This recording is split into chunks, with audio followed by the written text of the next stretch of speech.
actually saw STX do this against. Actually, who did they do it against?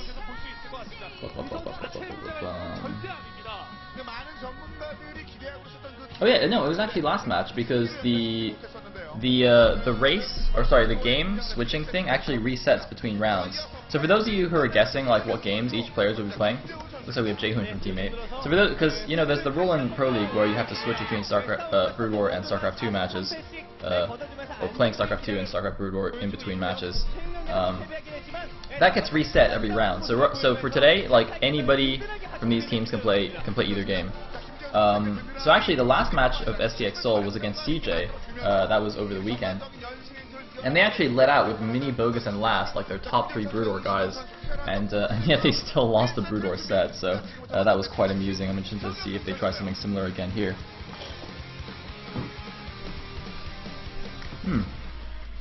So, it's actually also quite interesting because BoguS recently did fairly well in the WCS Korea qualifiers. For those of you who haven't been following along, this is basically the first big tournament where GSL players are meeting up and facing off against KeSPA players, and the results have actually been quite surprising. The KeSPA guys aren't doing so bad. I mean, they're not really winning that much. Only Reality is qualified so far out of like 17 qualifiers, but still, we've had some major upsets, like Symbol getting taken down by shit, who was it? Snow? I think it was Snow. Or no, wait, maybe Snow took out an ST. I can't remember. A couple of Terrans pulled some upsets against an ST and Symbol. That was quite amusing. I know BoguS had a pretty decent run as well, although I can't remember exactly who he beat.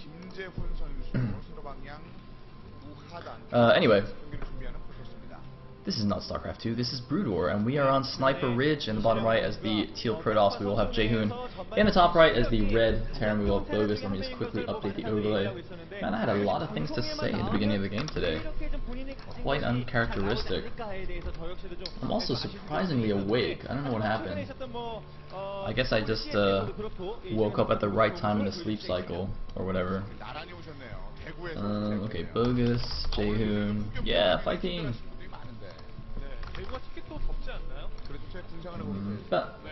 Alright, cool. So BoguS actually, the last time he played was actually against CJ, and he played a Protoss, and let me just double check who it was. It was in fact Snow, and he actually played him on this map in fact, and 2-facted him. But it was cross positions, and it just kind of didn't work. I mean, Snow went for a 1-gate expand, so the 2-fact, in theory, should have done quite well against it. But just with some pretty solid micro and decision making, Snow just kind of crushed him. So that wasn't so good. So hopefully he does something a little bit more standard this time. I mean, BoguS is a very strong player overall, as long as it's not TVT. So I really see no reason for him to try a cheesy build like a 2-fact. Probes are not going out. It was either after Gateway or after Gas, I'm not really sure which. Which is fairly standard. Yeah, you guys taped money to a sign. I really wish I could read what that said. I'm like trying to think. What would I write after taping money to a sign? I'd probably like write TT because I'd have realized that shit, I should have actually just spent this money to buy something awesome. Oh well.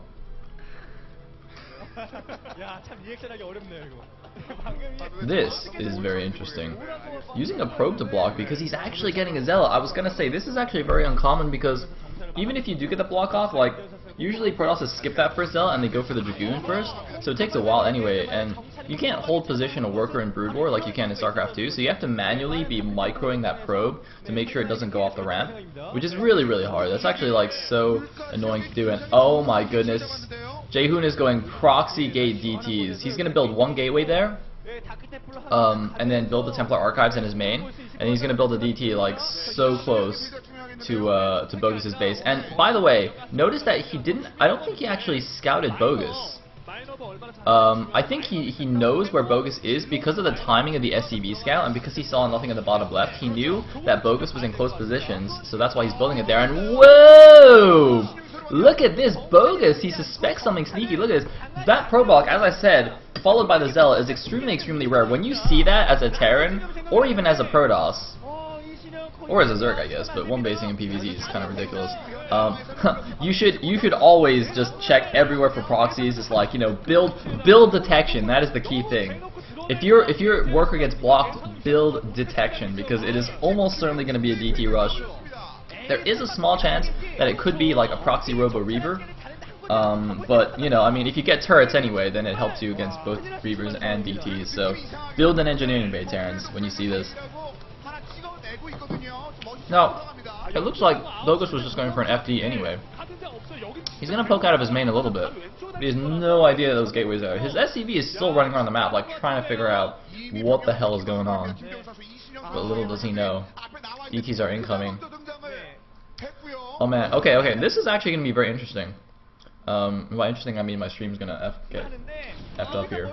Well, let me go open the emergency stream in case something bad happens. BoguS having gone for the FD is not gonna have any actual detection. He's relying on these spider mines to defend him. So he's gonna lay some spider mines. Oh my god, if he doesn't lay spider mines as natural, he's dead. Oh dear. Okay, I think he's boned. Yeah, the whole way FD defends against DT rush is if you lay defensive spider mines, and the spider mines, even if they just detect by themselves, so they'll attack DTs. But oh man, BoguS is in so much trouble now. Like, the DT is already in his base. See, if this was just a standard like 1 gate DT expand, he'd actually see the DT coming from Jaehoon's base, and he'd have time to put defensive mines at his natural. But because Jaehoon proxied those two gateways, the DTs are just way faster than they should be, and they already got into the main base. There's absolutely no way for him to defend this. Like, he's trying to get his engineering bay up, but I mean, you just saw on his face, like, he knows he's completely screwed by the build order. And the thing is, like, he did everything right as well. He scouted the 12 o'clock, like, he looked for proxies, he just didn't look where those gateways were. And I am a bit surprised that he just went straight for DT, or straight for the FD with no engineering bay, considering he did get blocked by that Zealot. Like, it's, I don't know, I think he played a little bit greedy, a little bit unsafe there. Honestly, the engineering bay is not that big of an investment, and when you see something really, you know, really suspicious like that probe/cell block, it's just like, you know, just get an engineering bay. Anyway, I'm not really sure what he hopes to do now. He's just kind of goofing around. He's just like hoping the Dark Templars will accidentally kill each other or something. There's gonna be like a Dark Templar coup d'etat. Oh! Well, at least he killed one. But yeah, short of Jaehoon attacking his own units, this game is over.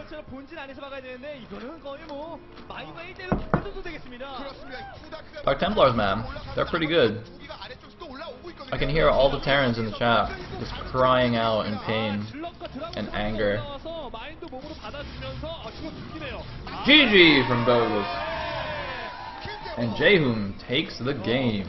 Man, for a second there I thought he wouldn't GG. BoguS actually last season in one game, in a TVP on Chain Reaction, he did not GG.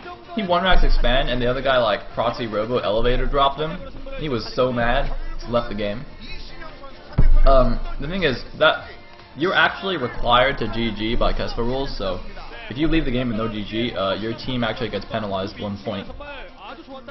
So considering how close all the teams are in the middle of the rankings right now, that would actually be quite bad if BoguS just left. So good job, BoguS. Be manner, be manner.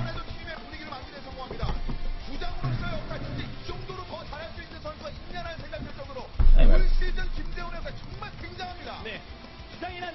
결국 팀에서 가장 오랫동안 활동한 선수 중에 한 명이기 때문에 그럼에도 불구하고 경기에 나가셔서